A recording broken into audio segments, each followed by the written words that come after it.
This is the Christmas Island red crab. Yes, one of those that fill the entire island during the migrations, but it will be over very soon. Red crabs will be destroyed by ants. Since 1990, ants have killed more than 50 million of crabs, which is 40% of the total amount. USA, Spain, Japan. Nobody was ready for an invasion like this. This footage shows an ransacking wasp's nest, completely killing all these wasps and taking away everything. In this case, isn't an exception. It happens all the time. It seems weird, but an ant is able to easily defeat a wasp that can be several times larger. And what about the sting of the sting is useless, because the ants have their own. This is a legacy from an ancient ancestor. Yes, ants and wasps are distant relatives in some way. Ant sting is thinner than human hair, and during the attack is directed to the victim's body to inject venom. In addition, they have powerful jaws and acid. So this wasp just doesn't have any chance. But why do ants kill wasps? Why do they destroy their nests? Wasps are very aggressive predators. We can't say that they're pleasant neighbors, and to resolve the problem, ants have to deal not only with adult wasps. There's nothing complicated about it. They do the same thing with the Vandale spiders. Maria ants reach the spider's nest, kill the smallest ones, and kick the mother and the others. And then they destroy the nest. Yes, they do everything so that spiders leave and never come back. The reason is very simple. These creatures feed at the same time in the same territory. Ants don't need competitors, and it's easier to get rid of spiders while they're small. Well, I don't think that size and age is a problem for ants. If they want, they can kill anyone. They need only to come together in a large group. There's a common water snake captured and almost eaten alive. He's still alive. My goodness, this is terrible. He's a big one. Look how big he is.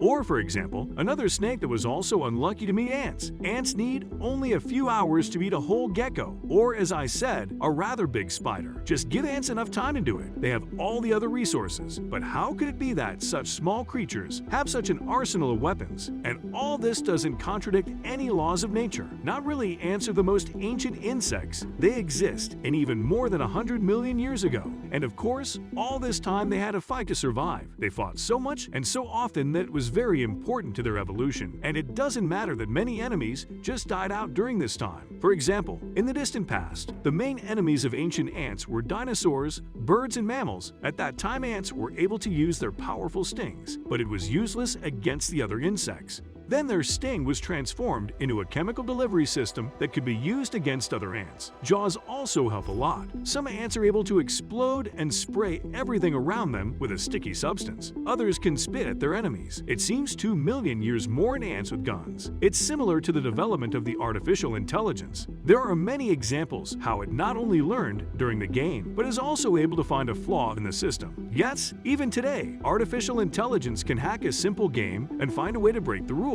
And not so much time has passed since its creation. It isn't surprising that the ants could do 100 times more. This is an ordinary ant colony in this. Okay, this is also a colony. It belongs to the Argentinians. Initially, they lived in the subtropics of South America, but at the beginning of the 21st century, they were found also in South Africa, the Mediterranean, Australia, New Zealand, and California. This is a real disaster. In a new territory, Argentine ants begin to destroy all local ants of any species. Their purpose is to form a huge megacolony. It means that insects that live in different colonies are genetic relatives. Well, it's like when you moved out of your parents' house, but you still live next door. According to scientists, a big number of this population is comparable only to human society. And you know what?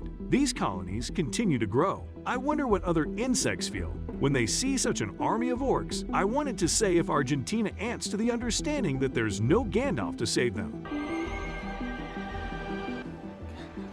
Are they horrified? Well, I'll die soon. Okay, let's keep working. It's hard to believe that insects have feelings, and it's even harder to study this question, but scientists are trying to do it. For example, they experimented with the Drosophilidae flies, trying to cause them a primal fear of predators. And it seems like they succeeded. Frightened flies needed some time to calm down and return to eating, so they felt something. Therefore, other insects also may be afraid of Argentina, and perhaps they already have developed something like a phobia. And it would be logical in contrast to the human fear of insects. What can they do to us? Really? Insects are tiny? Well, most of the insect phobia, or a fear of insects, probably has different reasons. Some insect bites. Oh! Ow! Some of them carry disease or could envenom you. Anyone wants to stay away from these insects. But what about the harmless butterfly? It's possible that it doesn't cause fear, only disgust. The human brain has learned to equalize these emotions with time, and probably this is because of the anatomy. Insect bodies are so much different than animals or birds' bodies, and it's scary. It's not a surprise that insects are used in horror films, even ants. In fact, any small creature will seem scary if you make it 100 times bigger. No, to mention this terrifying sound. First news is that it really sounds like an ant. The second news is that, in fact, this real voice sounds even scarier. Ants communicate using pheromones, but it doesn't mean that they do it silently. Moreover, their voices are different depending on their position in the colony. This, for example, is the voice of an ordinary working day. And this one is a soldier. And finally, the queen.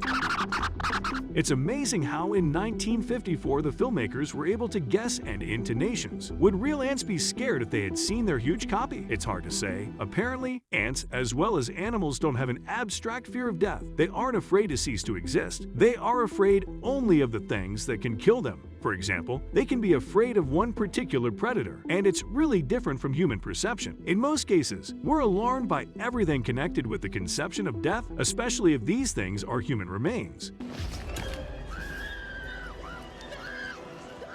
Well, one of the most terrifying crypts in human history is located directly under Paris. There are bones of approximately 6 million of people from Parisian cemeteries. The purpose was to free cemeteries, so the bones were piled in the catacombs. Only a few years later, people began to organize bones and skulls in a special way. And you know what? Now it looks even scarier. Today, this realm of death is something like a museum of the history of Paris and the people who live there. And it seems like there's nothing strange about it, but what if I say that ants have something similar? Only one species, or Mica arsimboldi. Even scientists call its behavior strange. These ants not only hunt other ants, not only eat them, but also collect their skulls. Yes, there are a lot of skulls of the Atarate. Marcus ants in their nests, they just lie in there. Scientists don't have any idea why these ants collect only skulls. Probably they like all this French atmosphere. Bonjour. There's a theory that ants just don't know that they have to get rid of their murdered enemies. Well, they are sloppy, but they know that dead bodies have to be removed from their anthills. This way, they avoid infection. This behavior is called necrophoresis. It's typical for social insects like bees and termites. And there are even undertakers in ant colonies that deal with the dead. Usually, they put them in a special tomb inside the anthill or throw them out. If the undertaker finds an ant with the smell of the dead, this insect will be immediately removed from the colony. By the way, if you put the smell on a living insect, it'll be killed and thrown out just in case. And now, I tell you one thing that surprised me a lot. Ants understand that the contact with the dead is dangerous because it can provoke disease, but insects can't wash their pores, and they don't have personal protective equipment. So this is why the undertakers are trying to remain social distant to not infect others. They spend a lot of time outside the anthill, or they try to remain outside while others are inside. But ants know not only how to bury the dead, they also know how to heal the living, and they don't need to use human synthetic substances for that. Sometimes nature does it all by itself. During the American Civil War, doctors noticed that many of the soldiers' wounds were glowing with a greenish-blue glow. Glowing wounds were healing faster and scars were less noticeable. Can you imagine this? Everything was dirty and sanitary. There were many insects, and people miraculously were healing. This phenomenon was called angel's glow. Many years later, scientists discovered that no angels were involved in treatment, but there were bacteria, Cauda habitus luminescens. The chemical substances from these bacteria killed all other bacteria, therefore, they had antibiotics effect. The ants' antibiotics work the other way. Wait a minute, I said ants. Antibiotic. Yes, ants have not only the undertakers, but also chemists. Somehow, they learned how to collect resin and mix it with the acid they produce themselves. After that, chemists put this mixture all over the anthill. According to the scientists, decomposition destroys deadly fungus and protects the colony from epidemics. Each anthill has its own Heisenberg. Well, and Jesse Pink Man, I guess. Yeah, Mr. White. Yes, science. See you later.